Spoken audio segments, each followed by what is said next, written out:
नमस्कार दोस्तों, स्वागत है आपका महाभारत के दूसरे एपिसोड में।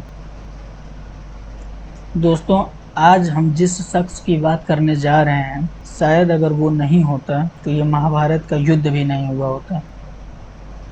और इसकी कहानी कुछ ही लोग जानते हैं, ज़्यादातर लोग इनके बारे में जानते भी नहीं हैं। मैं बात कर रहा हूँ दुर्योधन के मामा शकुनी की। सारे युद्ध के पीछे शकुनी का ही हाथ था। अपने भांजे को भड़काना, उसके दिमाग में गलत बातें भरना, बचपन से ही पांडवों के खिलाफ उकसाना, राज्य को लेकर भड़काना, ये सारे काम शकुनी ने ही किए थे। आखिर शकुनी ने ऐसा किया क्यों? शकुनी बदला लेना चाहता था। तो आइए जानते हैं विस्तार से कि शकुनी दुर्योधन से किस बात का बदला लेना चाहता था।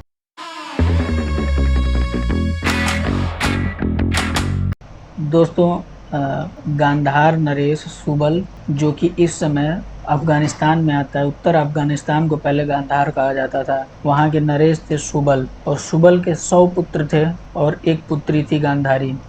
सुबल की पुत्री का जन्म ऐसी संयोग में हुआ था कि उनकी कुंडली में यह दोष था कि जिससे भी उनकी शादी होगी, उनका पहला पति मृत्यु लोक को प्राप्त हो जाएगा। तो राजा बहुत ही चिंतित हुए कि मेरी एक ही पुत्री है और उसके कुंडली में भी ऐसा दोष है। तब कुछ लोगों के सुझाव पर यह निष्कर्ष निकला कि यदि इनकी शादी एक बकरे से करा दी जाए और उस बकरे को मार दिया जाए तो यह दोष भी टल जाएगा और कुंडली में लिखी बात भी झूठी नहीं होगी, और उसके बाद इनका विवाह किसी राजकुमार से कर दिया जाएगा। ऐसा ही करते हुए उन्होंने एक बकरे से गांधारी की शादी की और उसकी बलि चढ़ा दी। उसके बाद धृतराष्ट्र से इनका विवाह तय हुआ। अब यह गांधारी की खराब किस्मत का ही दोष मानेंगे कि यह बात धृतराष्ट्र को पता चल गई, और धृतराष्ट्र काफी नाराज हुए इस बात से कि यह बात उनसे क्यों छुपाई गई। अगर तरीके से देखा जाए तो गांधारी एक विधवा हुई, और ऐसी विधवा जिसकी कुंडली में दोष है। यह बात गांधार यह बात धृतराष्ट्र को बिल्कुल भी पसंद नहीं आई, और परिणाम स्वरूप उन्होंने राजा सुबल और उनके 100 पुत्रों को बंदी बना लिया। क्योंकि उस समय के कुछ नियम ऐसे थे कि बंदी को मारा नहीं जा सकता था, इसलिए उन लोगों ने सोचा कि इनको इस तरीके से मारा जाए जो नीति के साथ सही भी हो और हमारा बदला भी ले लिया जाए। तब धृतराष्ट्र ने ये कहलवाया कि आपको केवल एक मुट्ठी अनाज ही दिया जाएगा। इससे होगा यह कि एक मुट्ठी अनाज से किसी का भी पेट नहीं भर पाएगा। 101 लोग और एक मुट्ठी अनाज, तो धीरे धीरे लोग मर जाएंगे। राजा सुबल बड़े चिंतित हुए। तब उन्होंने अपने पुत्रों को बुलाया और कहा कि हमें एक मुट्ठी चावल से तो जीवन संभव नहीं है, लेकिन अगर हम यह एक मुट्ठी चावल कोई एक व्यक्ति को खिलाते हैं तो वह जीवित रह सकता है और उसे हमारा बदला लेना होगा। इसके लिए सुबल ने अपने पुत्रों की परीक्षा ली कि कौन बदला लेने में सक्षम होगा।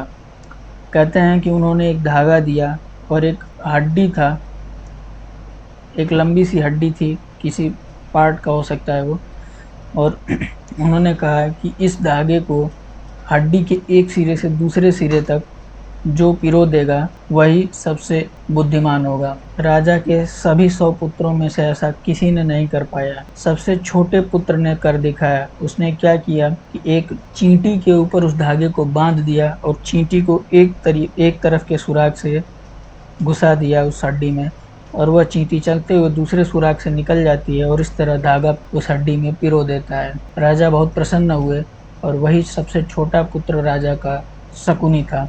तब उन्होंने वह एक मुट्ठी चावल शकुनी को देने का निर्णय किया, और मरते हुए राजा सुबल ने कहा कि निवेदन किया कि उसके छोटे पुत्र को छोड़ दिया जाए।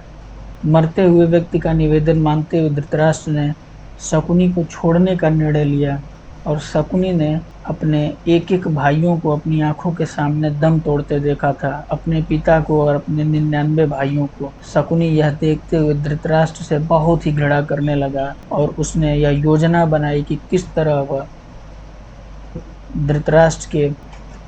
वह धृतराष्ट्र और हस्तिनापुर के विनाश का कारण बन सकता है।